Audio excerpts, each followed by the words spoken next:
طيب حضرتك قلت لنا بقى ان الانسولين ده شرس طب هو يستاهل بقى انه يتقاوم بقى والخلايا ولا الخلايا بتعمل ايه الخناقه اللي مقاومه تحس ان هو مضطهد؟ ايه اللي بيحصل بقى فكره مقاومه الانسولين سريعا كده؟ ليه يعني إيه؟ مين اللي بيضرب مين بيتخانق مع مين بالظبط في القصه دي؟ بالنسبه لمقاومه الانسولين، مقاومه الانسولين دي من اكتر الحاجات المنتشره دلوقتي نتيجه اللايف ستايل الخاطئ بتاعنا ونتيجه الاكل الغلط. هبدا اكل كتير، هبدا اكل سكر كتير، السكر يبدا يتحول لدهون. الدهون ممكن تكون في مكانين، اما في الاطراف الايدين والرجلين والوش، لا اما في البطن.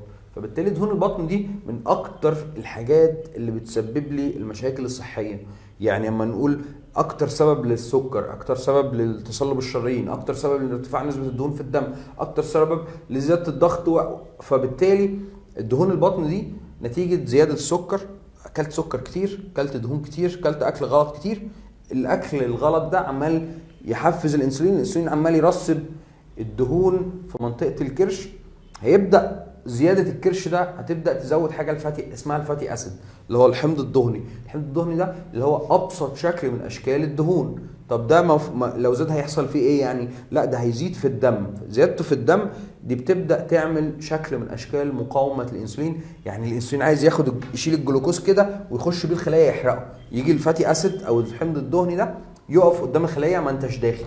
طب ما انتش داخل هيحصل فيه ايه؟ هيبدا السكر يزيد، والسكر الزياده زي ما احنا قلنا بيتحول لدهون. فيبدا السكر عمال ياكل سكر ما يعرفش يتحرق لان الفاتي اسيد واقف قدام الخليه، ويبدا يترسب في دهون ويزود السايكل بتاعته اكتر، ويزود مقاومه الانسولين اكتر، ويزود الغلط اكتر. كل لما ناكل اكل غير صحي اكتر هيخش في مقاومه الانسولين بشكل اعلى. ده بشكل بسيط جدا التعريف بتاع مقاومه الانسولين. البوابات الخليه بتبدا تقفل بواباتها، نوضحها برضو للناس نقطه ان هو لما بيبدا الجلوكوز يزيد في الدم بيبدا ان هو الخليه نفسها بتقفل جزء من بوابتها. حضرتك اضرب الجزء ده وتوضحه لنا بشكل افضل. لازم نسبه اي حاجه، اي مركب موجود في جسمي لازم يكون في توازن ما بين الجزء الخارجي اللي هو موجود في الدم والجزء الداخلي اللي موجود في الخلايا.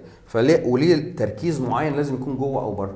فبالتالي بعد تركيز معين لو انا اكلت كميه كربوهيدرات كتير ما بتتحرقش. ليه؟ لان كميه الكربوهيدرات بتبقى الخليه، الانسولين خد السكر وبدا يخش جوه الخليه بنسب اعلى.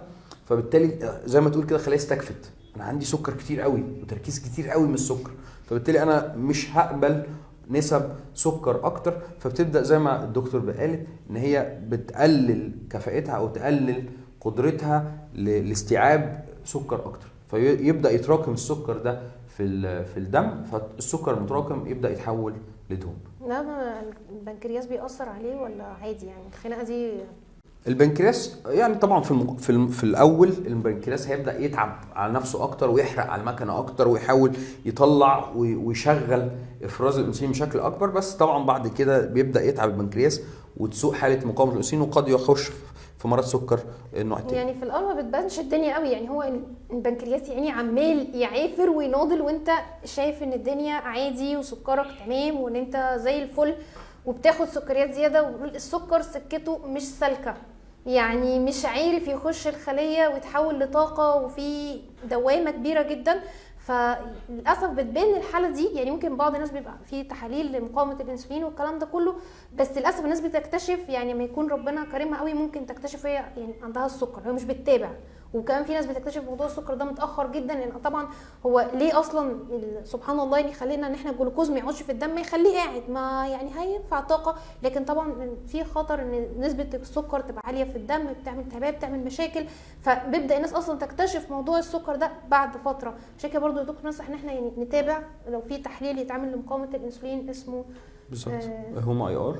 تمام. وبعد كده برضو انت ممكن تعمل السكر التراكمي، لان هي فيها لعبه بقى. الناس بتوع السكر بيلعبوا اللعبه دي على الدكاتره بتوعهم ان هم خلاص انا السكر بتاعي مظبوط، لكن السكر التراكمي ده يكون مده 3 شهور بيشوف السكر بتاعك اخباره ايه طول الفتره دي.